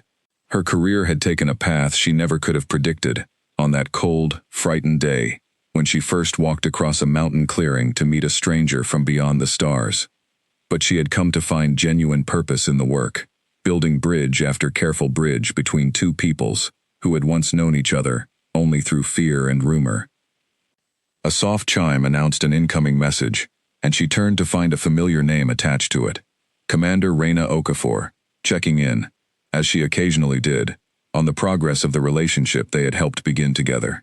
The message was brief, as Reyna's messages always were, simply asking how the ambassador's work was progressing and mentioning, almost as an afterthought, that she would be passing through the region again soon on another assignment, and would welcome the chance to visit properly, without the urgency of rescue or crisis driving the encounter this time. Yura smiled as she read it, already composing her reply in her mind. An invitation to visit, not as a warship commander facing down a frightened, unprepared government, but simply as a friend, welcome to walk freely among a people who had learned, through fire and fear and finally through trust, that the things which first seem most frightening sometimes turn out to hold the greatest hope of all. She thought of Elias, growing up now among the stars, forever marked by his first years in darkness but shaped, too, by the endless sky he had finally been given the freedom to see. She thought of Priya, building a new life of purpose in the very place that had once held her captive. She thought of her own people, slowly learning to look more carefully into their own shadows, unwilling now to let corruption hide unnoticed the way it once had for 12 long years beneath their own mountains. And she thought, finally, of that single terrifying engine signature that had first appeared on Kethran sensors 2 years before, a signal that had thrown an entire world into panic, only to reveal, in the end, not an invasion, but a single quiet ship, carrying nothing more than a simple, stubborn hope of bringing 17 lost people home. It had been enough, that single ship, to change the fate of an entire world, not through conquest or destruction, but through the simple, patient work of doing what was right, even when doing so was difficult, even when it meant confronting darkness that had been comfortably ignored for far too long. Outside the viewport, the stars continued their slow, endless drift, indifferent to the small, remarkable story unfolding among the worlds below. A story that had begun with fear, and ended, however imperfectly, in something that looked very much like hope.